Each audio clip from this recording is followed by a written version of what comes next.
ॐ नमः सिद्धेभ्यः। ॐ नमः सिद्धेभ्यः। ॐ नमः सिद्धेभ्यः। नमः श्रीवर्धमानाय निर्धूतकलिलात्मने सालोकानां त्रिलोकानां यद्विद्यादर्पणायते। पंच परमेष्ठी भगवान की जय। द्वादशांग जिनवाणी माता की जय। आचार्य भगवंत श्री समंत भद्र स्वामी मुनि महाराज की जय। आचार्य भगवंत श्री विद्यासागर जी महामुनिराज की जय। परम पूज्य गुरुदेव निर्यापक श्रमण मुनि पुंगव श्री सुधा सागर जी महाराज की जय। अढ़ाई द्वीपस्थ समस्त महामुनिराजों की जय। आचार्य भगवंत श्री समंत भद्र स्वामी द्वारा विरचित श्री रत्नकरंडक श्रौकाचार ग्रंथ का हम स्वाध्याय कर रहे हैं, जिसमें गुणव्रतों का वर्णन हमारा चल रहा है। और उन गुणव्रतों में जो दूसरा गुणव्रत है अनर्थ दंड व्रत, उसको हम समझ रहे हैं। हमारे माध्यम से बहुत बार ऐसी क्रियाएं हो जाती हैं जो व्यर्थ की कही जाती है, जिनसे हमारा कोई प्रयोजन सिद्ध नहीं हो रहा। वे सब क्रियाएं अनर्थ दंड कहलाती हैं। हम व्यर्थ में ही किसी के बारे में बुरा विचार करने लगते हैं, खोटा विचार करने लगते हैं, किसी के बारे में सोचते हैं कि उसका बुरा हो जाए। द्वेषात रागाच, कल हमने इन दो शब्दों पर भी बहुत अच्छी तरह से समझा था, जिसमें आचार्य भगवान बहुत स्पष्ट कह रहे हैं, द्वेष के कारण से हम सामने वाले का बुरा विचार करते हैं, उसका वध हो जाए, वो बंधन को प्राप्त हो जाए, उसको पीड़ा पहुंच जाए, उसका बुरा हो जाए, उसको नुकसान हो जाए। अथवा राग के कारण से हम पर वस्तु को अपना अपना बनाना चाहते हैं, चाहे वो स्त्री रूप में हो, पुत्र, कलत्र, धन संपत्ति, वैभव, मायाचारी आदि के माध्यम से भी अगर हम ऐसा कार्य करते हैं तो वो सब अनर्थ दंड की कोटि में आता है। हम ऐसा क्यों कार्य करें जिससे हमें व्यर्थ का पाप लगे? मैं मानता हूं कि गृहस्थ में रहते हुए हम पाप से नहीं बच सकते, लेकिन पाप से नहीं बच सकते तो इसका मतलब ये थोड़ी ना है कि हम निरंतर पाप ही करते रहें। जिस क्रिया से हमारा कोई काम हो रहा है, माना कि हमें भोजन करना है, भूख लगी है, तो वो तो बनाना ही पड़ेगा, लेकिन हम ऐसा थोड़ी ना करें कि हम अपने पेट को भरने के बाद में व्यर्थ में ही अग्नि जलाएं, व्यर्थ में ही पाप रूप क्रिया करें। उठा करके हमने, जैसा कि अपन ने कल के प्रकरण में पढ़ा था हिंसा दान में, हमने उठाया और वस्तु, जिन वस्तु वध हेतु नाम, जिन वस्तुओं को, जिन अस्त्र शस्त्रों को किसी को मारने के रूप में प्रयोग किया जाता है, उन वस्तुओं को उठा करके हमने किसी को दे दिया। वध हेतु नाम दानम, हिंसा दानम। ऐसी क्रियाएं अपन को नहीं करना है और उनसे बचने का अपन को प्रयास करना है। 5 प्रकार के अनर्थ दंड का कथन आचार्य महाराज ने किया था। पापोपदेश, हिंसादान, अपध्यान, दुष्श्रुति और प्रमादचर्या।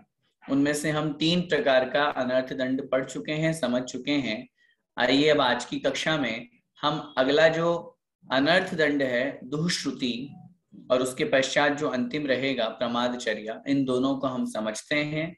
सबसे पहले दुष्श्रुति अनर्थ दंड किसे कहते हैं, हमें इससे बचने के लिए क्या करना चाहिए, और इस अनर्थ दंड को समझ करके हम ये भी अपने जीवन का एक लक्ष्य और संकल्प बनाए कि कहीं ये दोष हमारे में तो नहीं है, कहीं ये अनर्थ दंड हम तो नहीं कर रहे, कहीं हमारे माध्यम से भी ऐसी तो बात नहीं हो रही कि हम फालतू का खोटा सुन रहे हैं, खोटी चर्चा कर रहे हैं। उसको अपन को यहाँ समझना आवश्यक है। इसलिए श्लोक के माध्यम से हम दुष्श्रुति अनर्थ दंड किसे कहते हैं वो यहाँ पर अपन समझते हैं और उसको समझ करके ये अपन अपना लक्ष्य बनाए। निकाल लीजिए श्लोक को और ये सोच करके लक्ष्य बनाए कि हम उससे बचने का प्रयास करें। आरंभ संग साहस मिथ्यात्व द्वेष राग मद मद नहीं चेतः कलुषयताम श्रुति रवधीनाम दुःश्रुतिर्भवति दुःश्रुतिर्भवति।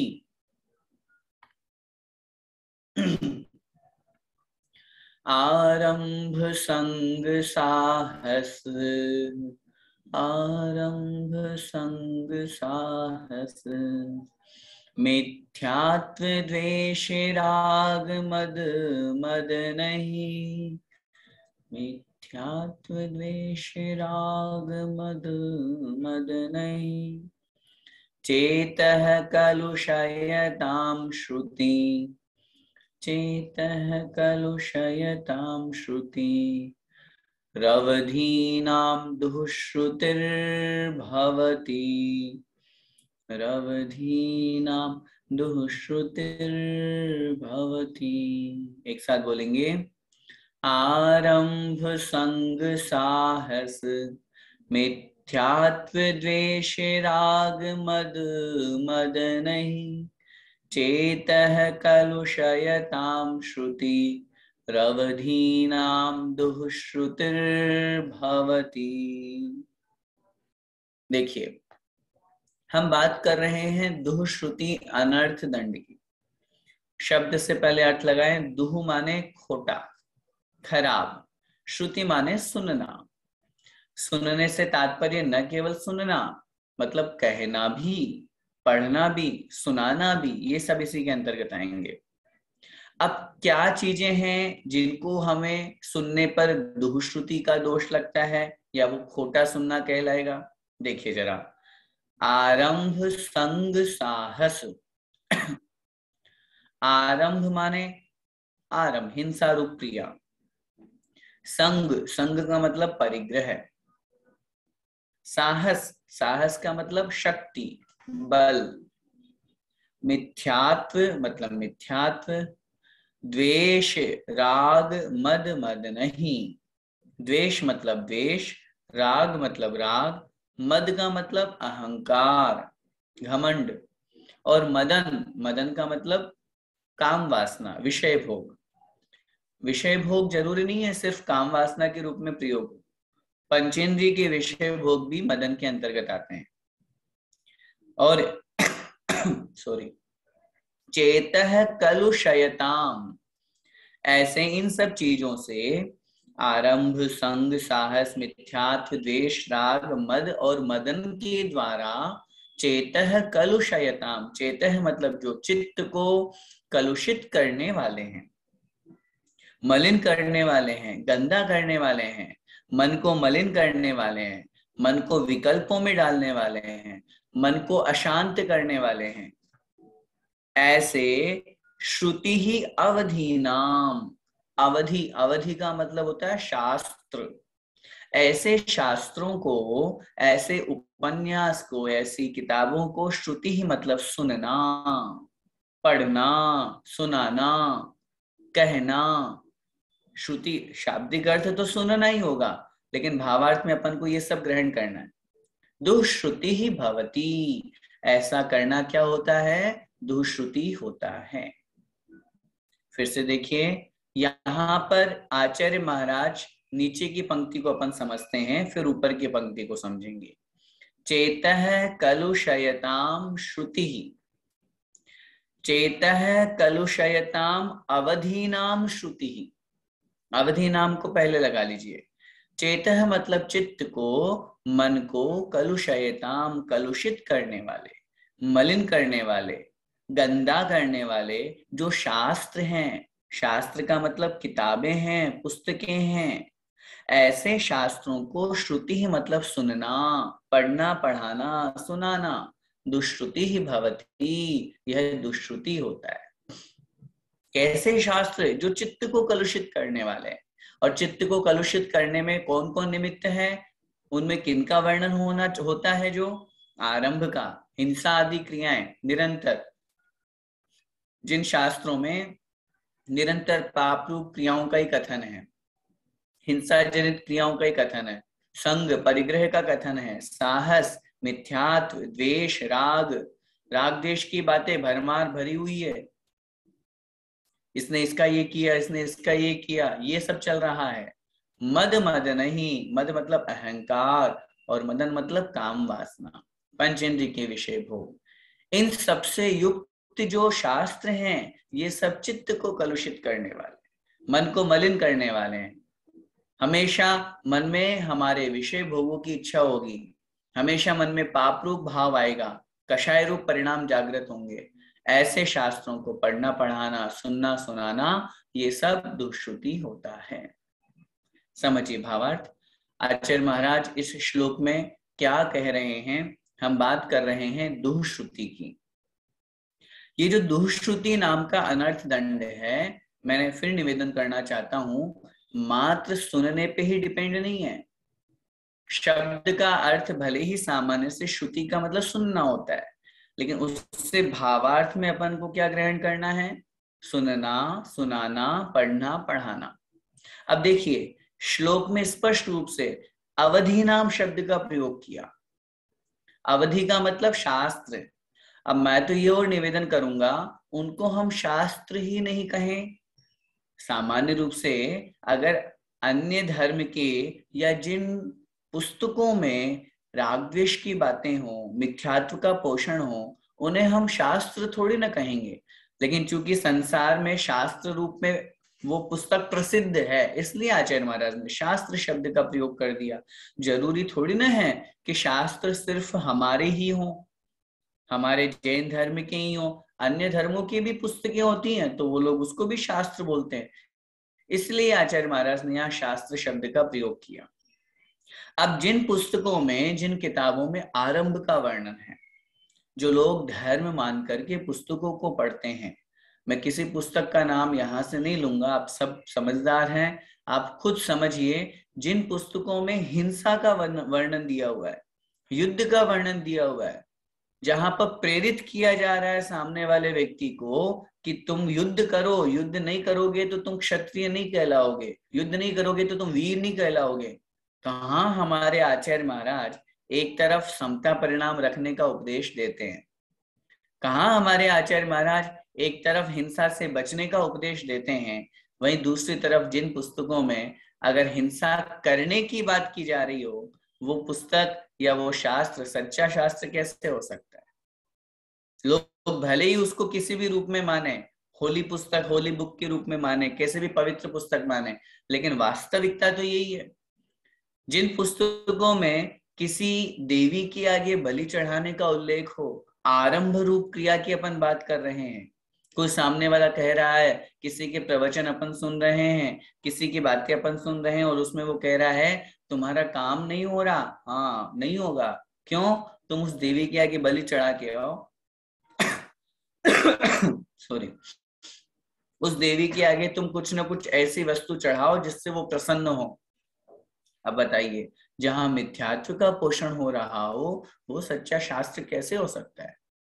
और अगर ऐसी बातों को हम सुन रहे हैं अगर उसको स्वीकार कर लिए तब तो मिथ्यात्व का दोष, लेकिन अगर ऐसी बातों को हम सुन रहे हैं तो सुनने में भी अपना टाइम वेस्ट कर रहे हैं, और न केवल टाइम वेस्ट कर रहे हैं बल्कि मिथ्यात्व का और पोषण कर रहे हैं। संग का मतलब होता है परिग्रह, जिनमें निरंतर परिग्रह की चर्चा की जाती हो, परिग्रह को बढ़ाने की और भावना बताई जाती हो, हमें और परिग्रह इकट्ठा करना चाहिए, और परिग्रह करना चाहिए, देखो उसके पास कितना परिग्रह था।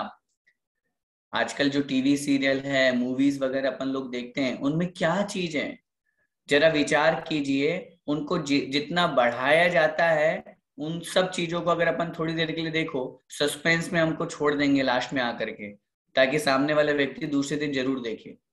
अब उसमें किस किस बात का वर्णन है बताओ?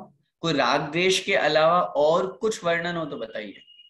इसने इसको उठाया, इसने इसके साथ में गलत किया, इसने इसके साथ गलत किया, उसने ये कर दिया, और हम व्यर्थ में बैठ करके दुष्श्रुति करते हैं घंटों घंटों। कभी कभी तो ऐसा ऐसा सुनने को भी आता है, हम भी तो गृहस्थी में रहते हैं, सुनने में आता है कि भाई उसका इंतजार करने के लिए अगले दिन तक भी रहता है इंतजार कि भैया मेरा सब कुछ छूट जाए लेकिन वो सीरियल नहीं छूटना चाहिए।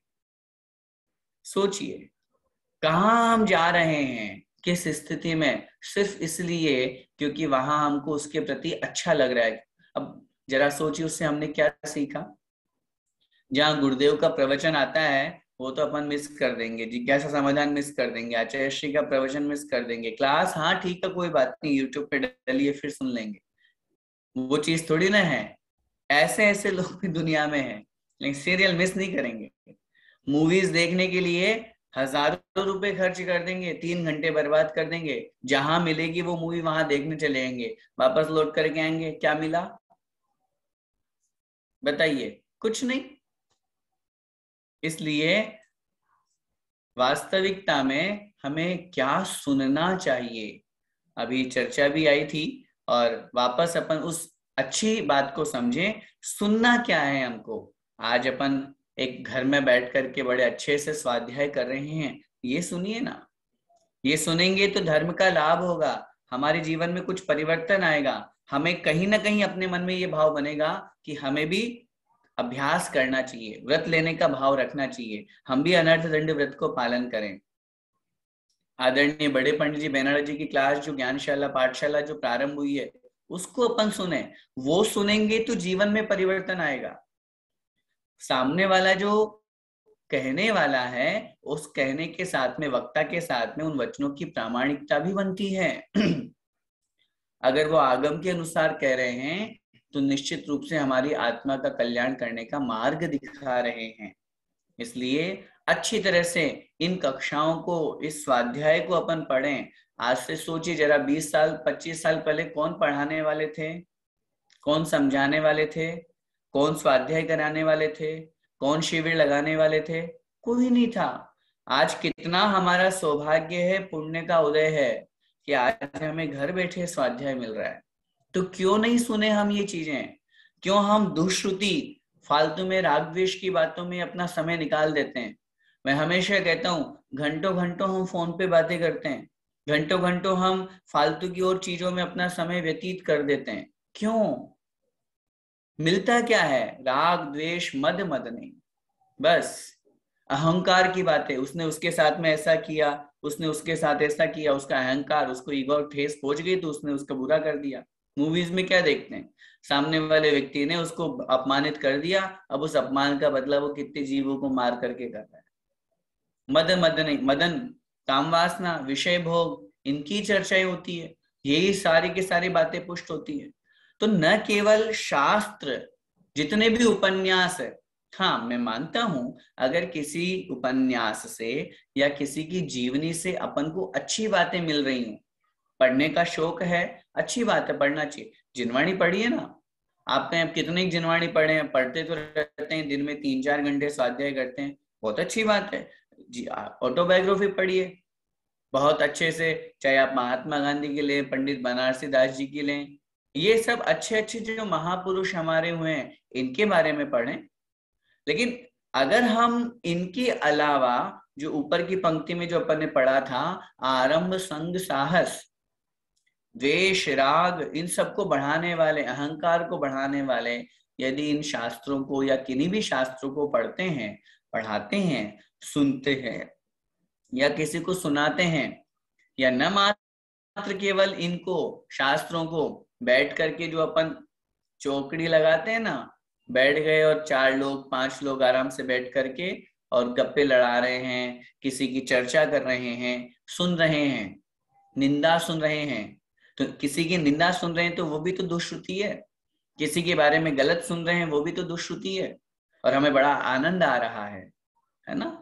निंदा रूपी रस इतना अच्छा होता है कि सामने वाले की निंदा करने में हमें बड़ा आनंद आता है, दूसरों की गलतियां देखने में हमें बड़ा आनंद आता है, बहुत अच्छा लगता लगता है जब किसी और को कहते हैं हाँ ये, जैसे उसने उसकी बात शुरू करी, वो तो बस थोड़ा सा शुरू होकर के चुप हो गया और हम शुरू हो गए। हमने अपनी पूरा का पूरा, हाँ ऐसा ही है वो, उसको मैंने बहुत बार देखा है, वो समझता नहीं है, वो ऐसा है, वो ऐसा है, बस शुरू हो गए। क्या होगा उससे? क्या सामने वाला सुधर जाएगा? और उसको सुधारने का हमने क्या कॉन्ट्रैक्ट ले रखा है? कुछ नहीं, सिर्फ हमारे ये सब कषाय रूप प्रवृत्तियां हैं। मिथ्यात्व की बातें सोचिए जरा। आज दुनिया में कितने ऐसे शास्त्र हैं जिनके माध्यम से सम्यक्त्व का पोषण होता है, और कितनी ऐसी पुस्तकें हैं जो मात्र मिथ्यात्व का पोषण कर रही है। सिर्फ और सिर्फ दिगंबर वीतरागी मुनि महाराजों के द्वारा रचित जो शास्त्र हैं उनसे सम्यक्त्व का पोषण होता है। उनके अलावा अन्य जितने भी वस्त्रधारी हैं वो कुछ भी बोले, कुछ भी सुनाए, कुछ भी पुस्तक में लिखें, अन्य संप्रदाय रूप में हैं। वीतरागी भगवान के अलावा रागी ऋषि मिथ्या देवी देवताओं की वो बात कर रहे हैं, सब मिथ्यात्व का पोषण है। आचार्य भगवान उमा स्वामी महाराज ने जहां सम्यक दर्शन के अतिचार तत्वार सूत्र में वर्णन किए, वहां उन्होंने लिखे शंका कांक्षा विचिकित्सान्य दृष्टि प्रशंसा संस्तवाह सम्यक दृष्टि रतिचारा। वहां उन्होंने लिखा शंका, आकांक्षा, विचिकित्सा, ये तीन तो हो गए, इसके अलावा अन्य दृष्टि प्रशंसा और अन्य दृष्टि संस्तव। अन्य धर्म की अगर हम मन से भी प्रशंसा करते हैं, अन्य धर्म की यदि हम वचनों से भी स्तुति करते हैं, अन्य धर्म से क्या तात्पर्य? राग द्वेष से युक्त जो धर्म है, जिसे दुनिया भले ही धर्म मान रही है लेकिन वास्तविकता में वो धर्म नहीं है, वह भी मिथ्यात्व के अंतर्गत आएगा, सम्यक्त्व में दूषण करेगा, दोष लगाएगा। क्योंकि धर्म की परिभाषा तो हमने पढ़ी है, संसार दुखतः सत्वान यो धरत्युत्तमे सुखे।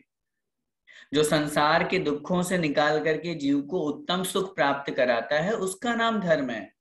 जो खुद संसार में भटक रहा है, जो खुद संसारी है, वो क्या हमें संसार से पार उतारेंगे?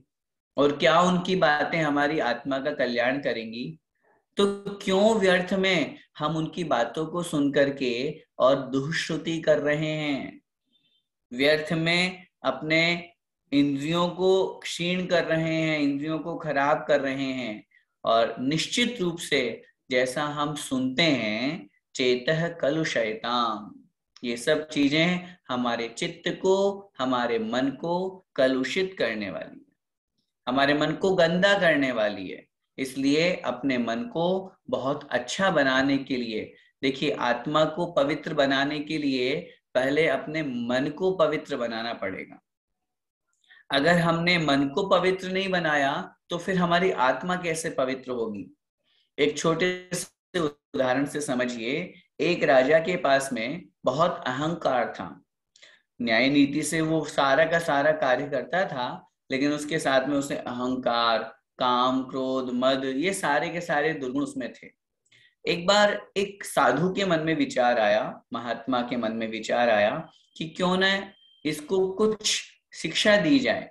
आता था वो राजा उनके पास में, लेकिन फिर भी वो सब कुछ उपदेश सुनता भी था लेकिन स्वीकार नहीं करता था। तो उनके मन में आया कि एक प्रैक्टिकल करके इनको समझाया जाए। तो एक बार वो उनके समीप, उनके महल में, राजमहल में पहुंचे, और राजमहल में पहुंच करके और राजा के समक्ष एक कटोरा आगे कर दिया। राजन, आज भिक्षा इस कटोरे में दीजिए। राजा के मन में बड़ा अच्छा परिणाम आया। अरे वाह, आज मेरा सौभाग्य है, महात्मा मेरे दरवाजे पे आए हैं। और उन्होंने अपने सेवक से कह करके और कहा कि जो भी भोज्य सामग्री हो वो लेकर के आओ। बहुत सुंदर स्वादिष्ट खीर बनी थी उस दिन, वो लेकर के आया और लेकर के आया, आकर के उसने राजा को दे दिया। और राजा ने लेकर के, और जैसे ही उस महात्मा के कटोरे में वो खीर डालने लगे तो देखा उस कटोरे में तो पहले से ही कुछ धूल मिट्टी, कंकड़ पत्थर गिरे हुए हैं, पड़े हुए हैं। तो राजा ने निवेदन किया, महात्मन इसको अलग कीजिए, ये कंकड़ पत्थर जो है गंदगी है, इसको आप अलग कीजिए, तब तो मैं खीर डालूं। तो महात्मा ने कहा नहीं नहीं, आप इसी में डाल दीजिए, कोई दिक्कत नहीं है। राजा ने निवेदन किया, महात्मन आप कैसी बात कर रहे हो?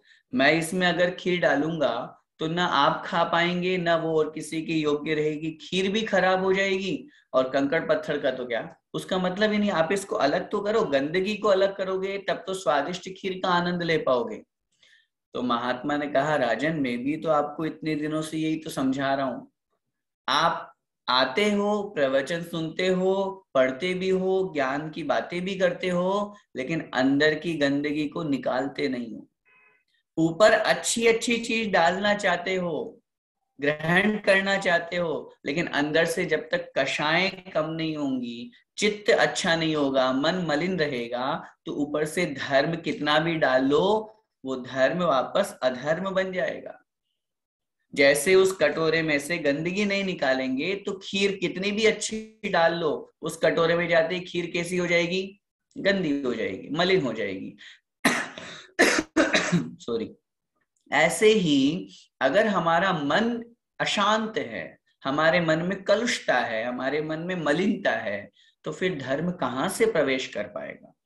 इसलिए अपने को इन सब चीजों को सुनने का त्याग करना है, जो हमारे मन को अशांत करते हो, जो हमारे चित्त को कलुष करते हो, मलिन करते हो, गंदा बनाते हो। जितने भी ये ऊपर की पंक्ति में विशेषताएं बतलाई हैं, आरंभ की बातें हैं, परिग्रह की बातें हैं, साथ में राग द्वेष की बातें हैं, साथ में विषय कषायों की बातें हैं, मिथ्यात्व की बातें हैं, इनको यदि हम छोड़ेंगे, इनको सुनना बंद करेंगे, तब तो अच्छी बातें हमारे कान में प्रवेश करके चित्त को अच्छा बनाएगी। और यदि हम वही बात दिन भर 24 घंटे में से हम सिर्फ 1 घंटे अच्छी बातें सुने और 23 घंटे बुरी बातें सुनेंगे, कहां से कितना प्रवेश कर पाएगा। इसलिए उनको हम छोड़ेंगे, मिथ्यात्व रूप बातों को छोड़ेंगे, पढ़ना पढ़ाना सुनना सुनाना, तो निश्चित रूप से दुष्श्रुति नाम के अनर्थ दंड से अपन बच सकते हैं। इसलिए इससे बचने के लिए अपने परिणामों को, अपने चित्त को, अपने मन को बहुत अच्छा बनाना चाहिए और एक लक्ष्य बना करके कि हमें इन सब चीजों को नहीं सुनना। जो अच्छी पुस्तकें हैं, जो अच्छी बातें हैं, जो अच्छे प्रवचन हैं, जो सम्यक्त्व, इनसे विपरीत लगा लीजिए, मिथ्यात्व से विपरीत सम्यक्त्व का पोषण करने वाले हैं, राग द्वेष से दूर करके आत्मा का कल्याण करने वाले हैं, मिथ्यात्व आदि से हटा करके अपने मन को आरंभ और परिग्रह से हटा करके और एक सन्मार्ग पर लगाने वाले हैं। ऐसे ही शास्त्रों को हमें सुनना है, सुनाना है, ऐसे ही शास्त्र अपने को स्वाध्याय के रूप में ग्रहण करना चाहिए। आइए अब इसी क्रम को आगे बढ़ाते हुए जो अंतिम 5वां अनर्थ दंड है उसको भी हम देखते हैं। प्रमादचर्या नाम का जो अनर्थ दंड है वो किसे कहते हैं, आचार्य महाराज यहाँ पर उसको भी समझा रहे हैं। उसको भी समझ करके अपन को ये देखना है कि प्रमादचर्या में कहीं हम तो सम्मिलित नहीं हैं। आइए श्लोक के माध्यम से उच्चारण करते हुए हम उसका अर्थ समझेंगे। शब्द है प्रमादचर्या अनर्थ दंड। क्षिति सलिल दहन पवनारंभम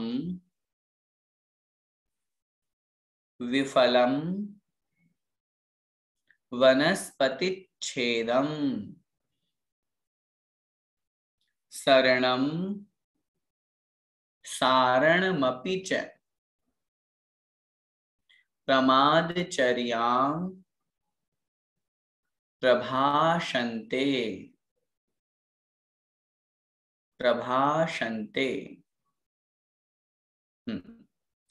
क्षिति सलिल दहन पवना, क्षिति सलिल दहन पवना, रंभं विफलं वनस्पतिच्छेदं,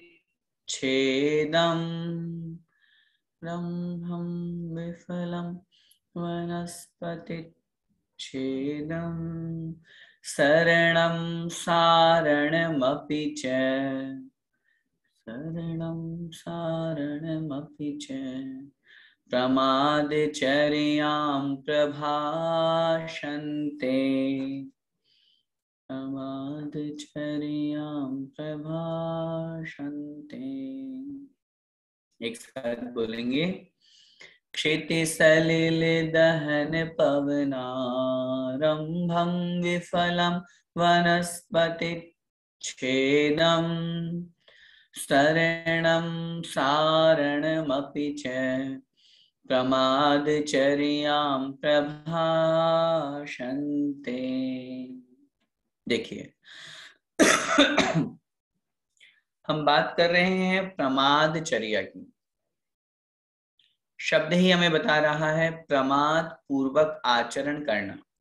प्रमाद का मतलब कषाय रूप आचरण, अथवा दूसरा प्रमाद का अर्थ आलस्य, व्यर्थ ही जिसका कोई प्रयोजन नहीं है, ऐसे आचरण का नाम प्रमादचर्या है। क्षिति सलिल दहन पवनारंभम, अलग अलग करेंगे शब्दों को। क्षिति सलिल दहन पवन आरंभम। क्षिति, क्षिति का मतलब होता है पृथ्वी, जमीन, भूमि। सलिल, सलिल का मतलब पानी, जल। दहन, दहन माने जलाने वाली, मतलब अग्नि। पवन मतलब वायु। इनका आरंभम, इनका आरंभ करना। सॉरी, पृथ्वी, जल, अग्नि और वायु का आरंभ करना। आरंभ करने का मतलब इनकी हिंसा करना। साथ में विफलम वनस्पति छेदम, विफलम व्यर्थ में ही, निष्प्रयोजन बिना किसी कार्य की सिद्धि के, जो फालतू है, निरर्थक है, ऐसे वनस्पति छेदम, वनस्पति को छेदन करना, काटना। अब पांचों एक इंद्रिय के नाम आगे देखिए। यहाँ त्रैजीवों की हिंसा का तो त्याग कर ही दिया व्रती ने, तो उसकी तो बात चल ही नहीं रही है। अब जो पांचों एक इंद्रिय है, पृथ्वी से पृथ्वी का एक, सलिल से अग्नि का एक, दहन से, सॉरी, सलिल से जल का एक, दहन से अग्नि का एक, पवन से वायु का एक, और वनस्पति से वनस्पति का एक, बिना किसी प्रयोजन के, बिना किसी कार्य के, व्यर्थ ही इन पांचों स्थावरों का क्या करना, आरंभ करना, उनकी हिंसा करना, इनको मारना। और शरणम, व्यर्थ में ही घूमना। शरणम का मतलब होता है घूमना, भटकना। सारणम अपीच, और सारणम का मतलब घुमाना, दूसरों को घुमाना। अपीच और भी है, अर्थात स्वयं घूमना और दूसरों को घुमाना, लेकिन वो निष्प्रयोजन यहां भी लगाना। बिना किसी उद्देश्य के, बिना किसी लक्ष्य के, बिना किसी प्रयोजन के स्वयं घूमना और दूसरों को घुमाना। प्रमादचर्याम, प्रमादचर्या प्रभाषन्ते कहलाता है अथवा कहा गया है। पृथ्वी का एक, जल का एक, अग्नि का एक, वायु का एक, वनस्पति का एक, इन पांचों स्थावरों की और व्यर्थ में ही, निष्प्रयोजन इनकी हिंसा करना, इनको मारना, इनका छेदन करना, और व्यर्थ में ही बिना किसी प्रयोजन के स्वयं घूमना और दूसरों को घुमाना, इसे प्रमादचर्या कहते हैं। सरल है श्लोक का अर्थ। अब भावार्थ समझिए। यहाँ पर क्या कह रहे हैं आचार्य महाराज, हम चूंकि व्रती की बात कर रहे हैं और अनर्थ दंड को जो छोड़ चुका है, या बाह्य व्रतों को जिन्होंने अंगीकार किया है, ऐसे जो व्रती हैं या दो प्रतिमाधारी भी जो व्रती होते हैं, उनके लिए स्पष्ट रूप से कहा गया है कि त्रस हिंसा को त्याग, व्रथा थावर न संहारे। त्रस हिंसा का तो त्याग हो ही गया, अब स्थावर जीवों की भी व्यर्थ में हिंसा नहीं करनी। अब सोचिए, हमारे माध्यम से कैसे स्थावर जीवों की हिंसा होती है। पृथ्वी का एक, हम पृथ्वी को खोदने में लगे रहते हैं, कहीं पर बैठे हैं और वहीं पर बैठे बैठे उस जमीन को ही खोद रहे हैं। अथवा न केवल ऐसे, अपितु अब देखिए, आवश्यकता के अनुसार अगर हम अपने लिए, हम गृहस्थ में हैं, आवश्यकता है कि हमें एक घर चाहिए, मकान चाहिए, कुछ जमीन चाहिए, हो गया।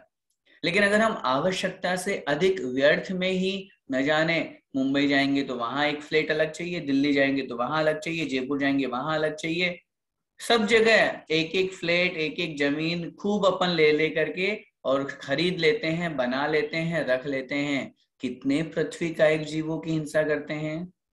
त्रस जीवों की हिंसा तो जो हो रही है वो हो ही रही है व्यर्थ में, जिसका कोई प्रयोजन नहीं है, सालों सालों तक जो हमारे उपयोग में आने वाला नहीं है। जल का एक जीवों की हम व्यर्थ में हिंसा करते हैं। मैंने पहले भी निवेदन किया था, जब आधी बाल्टी एक बाल्टी से हमारा आराम से स्नान हो जाता है, तो क्यों व्यर्थ में हम घंटों घंटों शॉवर के नीचे खड़े होकर के पानी बहाते हैं। हम अगर अपनी वाहन आदि को अच्छा रखना चाहते हैं, व्यवस्थित रखना चाहते हैं, तो कपड़े से भी उसको पोंछ सकते हैं, गीले कपड़े से भी पोंछ सकते हैं। क्यों पाइप चला करके हम पूरा पानी फालतू का बहाते हैं। सब चीजों में लगाइए। जल का एक जीवों की जल की हम कितनी व्यर्थ, आज तो कभी किसी ने सोचा था क्या, जब बचपन में थे तो उस समय ये सुनते थे कि आगे आने वाले समय ऐसा आएगा कि जल को भी अपन को खरीदना पड़ेगा, और आज स्थिति आ गई अपने सामने, पीने का पानी खरीद करके पीना पड़ता है। नहीं तो स्थितियां ऐसी बन रही है। तो अब ऐसी चीजों के साथ में भी अगर अपन दुर्व्यवहार करेंगे, जीव हिंसा तो अपनी जगह हो ही रही है, लेकिन प्रकृति के साथ में हम कितनी खिलवाड़ कर रहे हैं। व्यर्थ में हम अग्नि का एक जीवों की हिंसा करते हैं फालतू में। जब एक लाइट से हमारा काम चल सकता है, तो क्यों व्यर्थ में हम दो दो तीन तीन चार चार लाइट्स जला करके रखते हैं। क्यों फालतू में हम अग्नि का एक जीवों की हिंसा करते हैं। जब हमारा प्रयोजन अपने लिए सिद्ध हो रहा है, तो क्यों व्यर्थ में हम वायु का एक जीवों की हिंसा कर रहे हैं। पंखा चला रहे हैं, कूलर चला रहे हैं, एसी चला रहे हैं, ठीक है, जितनी आवश्यकता है उतना कीजिए, व्यर्थ में बंद कर दीजिए। इतना सा विवेक अपन अपने अंदर रखें। अगर हम कमरे में हैं, हमारे उपयोग में आ रहा है, ठीक है, कमरे से बाहर जाएं, भले ही 2 मिनट के लिए हम गए, तो हम लाइट पंखा बंद करके जाने की आदत डालें। उससे क्या होगा, उससे कितनी जीवों की हिंसा से बचेंगे हम। आप ये सोचें, अरे क्या फर्क पड़ता है, हमारे तो खूब पैसा है, खूब बिजली का बिल आए तो आए, उससे हमें कोई फर्क नहीं पड़ता। वो पैसा आपका दुरुपयोग की तरफ जा रहा है। लेकिन वो पैसा आपने दे भी दिया तो क्या हुआ, पाप तो और कमा रहे हैं ना। व्यर्थ में हम वनस्पति का छेदन करते हैं। वनस्पति का छेदन से तात्पर्य है, घास पे चल रहे हैं, गार्डन में गए, वहां पत्तियों को तोड़ रहे हैं, किसी भी तरह की क्रिया लगा लीजिए। शरणम सारणम अपीच, खुद भी भटक रहे हैं, खुद भी घूम रहे हैं, और दूसरों को और भटका रहे हैं, दूसरों को और घुमा रहे हैं। चलो यार बहुत दिन हो गए, लॉकडाउन था, बाहर नहीं निकले, चलो वहां घूमने चलते हैं। अब खुद ने तो पाप किया, और सामने वाले को भी हमने पाप में सम्मिलित कर लिया, होता है। अब क्या किया, घूम करके वापस आने के बाद में क्या, कितना किलो वजन बढ़ा, मोटे होके आए क्या, कुछ नहीं।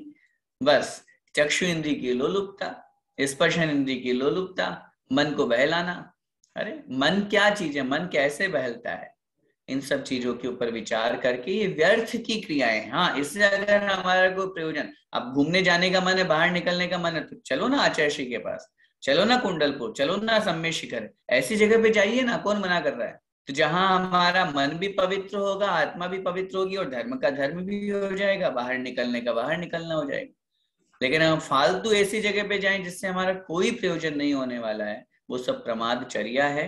समय आपका हो रहा है, अपन अच्छी तरह से इन सब विषयों को समझें, सब बातों को समझें, क्योंकि 5 प्रकार का अनर्थ दंड जो अपन ने पढ़ा है, इनको हम अपने जीवन में बहुत बार, न जाने कैसे कैसे रूप में हमारे जीवन में आते हैं ये अनर्थ दंड। व्यर्थ की क्रियाओं से अपन को बचना चाहिए। बहुत संक्षेप में, जहां मन, वचन और काय तीनों व्यर्थ में प्रयोग हो रहे हैं, शब्दों से हम ऐसी बातें बोल रहे हैं, सामने वाला सुनना भी नहीं चाह रहा है तो भी हम सुना रहे हैं, गलत सुना रहे हैं, गलत शब्द बोल रहे हैं।